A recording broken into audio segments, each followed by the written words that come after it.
So, we already brought you the news of how many EV sales the UK had in 2024 and all the problems that that could potentially cause manufacturers. But let's have a look forward to 2025. What can we expect from this year, and can we expect more fines to be handed out to manufacturers of cars in the United Kingdom? Let's have a look at this, guys. Full article here on the motoringchronicle.com as always.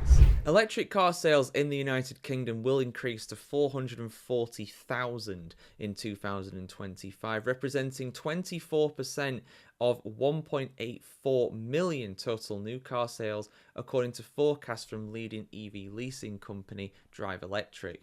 This is a 4.4% increase compared to electric car sales, equating to 19.6% of the total new car market in 2024, which was around 381,970 units.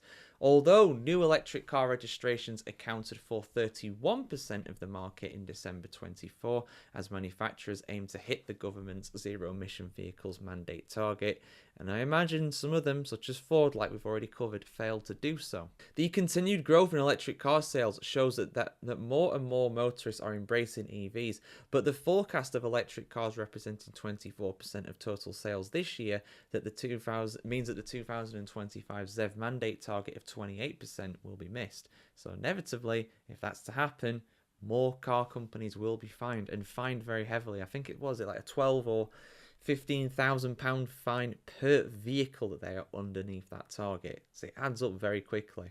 Drive Electric's 2025 electric car sales forecast is informed by a number of factors. Good news includes that there are increasing numbers of EVs coming to the market in 25, with smaller and more affordable models, including entrants from China, as well as battery costs reducing and more EVs being offered at price parity with petrol cars. But those are unsustainable in terms of the long term of these manufacturers offering these deals. The latest EVs also have longer driving ranges and faster charging, helping to break down the barrier of range anxiety, which has been cited as a blocker to adoption and amplified by misinformation. But the fact remains that the UK's EV charging infrastructure is miles off it, to be fair, but it is continuing to expand, particularly with more rapid and ultra rapid chargers, giving consumers added confidence to switch to EVs. There are still also significant financial incentives for businesses and fleets to transition to EVs, thanks to low benefit in kind BIK tax rates, which is 2% until April 25 and then rising by 1% each year to 5% in April 28. These low BIK rates have fueled the increase in popularity of salary sacrifice, which can reduce the monthly cost of driving an EV by up to 40% of the employees of an organisation. Businesses will also be incentivized to electrify to enable them to report on carbon emission reductions, helping to secure existing contracts and win new business. However, although financial incentives exist to support businesses and fleets to transition to EVs, there are currently no similar measures such as grants for private motorists, which will continue to hold back EV retail sales. Drive Electric's forecast for 1.84 million overall car sales in the UK in 25 is slightly lower than some other industry figures, because it is expected that some manufacturers will reduce sales of petrol and diesel cars in an effort to meet the ZEV mandate targets, a development that was already evident in 24.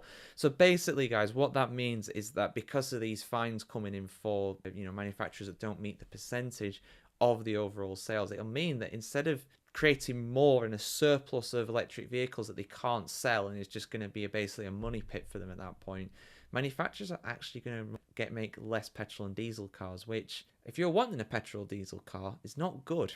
It's not good for you, and that would also drive their price up, and again, in turn, lower the demand, of course, but in turn, if you really, really wanted one, it would make it very difficult to. A key factor in the shortfall is that while businesses and fleets enjoy financial incentives to make the switch to electric cars, and although EVs have lower overall costs than petrol and diesel cars, there are currently no incentives for private motorists to purchase new EVs. I mean, it depends where you go to.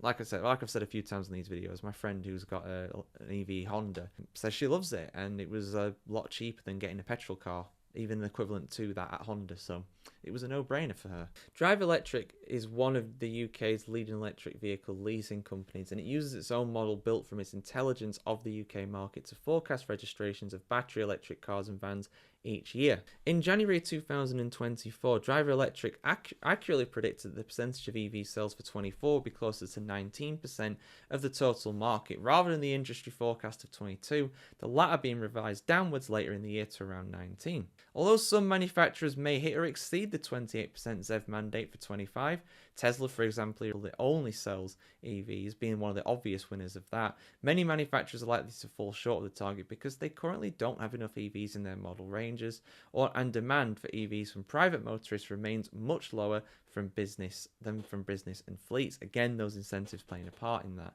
Yes, £15,000 for each vehicle they are under.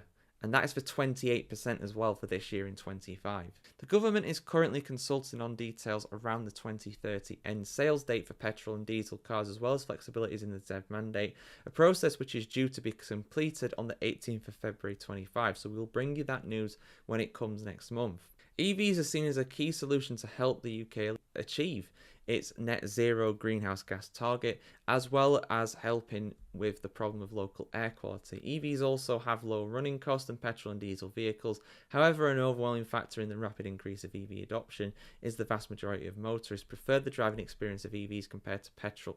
The vast majority of motorists prefer the driving experience of EVs compared to petrol and diesel cars and vans. Thoughts, guys? I'm surprised at that one, I'll be honest. I wouldn't say the driving experience is better. Definitely different. Drive Electric is an electric vehicle leasing company. I've already been through that. So, yeah, thanks to Drive Electric for some information on that there. But at the end of the day, I mean, a lot of the same issues are still there. It's good to know that the government is at least considering it. So when I brought you the news about Ford getting that massive fine, because that's a huge, that's a huge video for us. We've done really well with that one. So thanks for all the support and the comments and the fantastic discussion, particularly on Microsoft about that. Also on YouTube, in fairness, too. It's done really well there, too. So, when we brought you the news of that, we knew that the government was going to at least consider changing the rules, allowing for some exceptions and stuff, and I'm hoping that they can kind of settle this out of court, for lack of a better term, really, and we don't lose Ford, or we don't have Ford downscale or something like that in the UK, because that could easily happen if they're getting fined like this. Now, some people did hypothesize that Ford might have done that massive, basically take the massive fine, because at that point it would have been more expensive for them to manufacture a load of EVs that they'd never be able to sell. So there is that too. So there's a lot of thinking behind this, a lot of different cogs in this machine, if you will, and we'll have to see what happens with it. But yeah, if the government doesn't change their forecasted mandate thing to update to what it's most likely to be for what it has been for 24 and what it will be for 25, then yeah, it could get ugly. It could get real ugly, and I'm worried for the UK car industry, as I've said on a number of occasions. But there we go, guys. So yeah, forecast is for EV sales to increase, but not increase by enough in 25. Kind of what we expected, really, but that is what the estimates are saying. Your thoughts in the comments on all this below, as always. And of course, keep it tuned here to themotoringchronicle.com to see much more content on the world of cars just like this. Have a good one, guys. See you soon.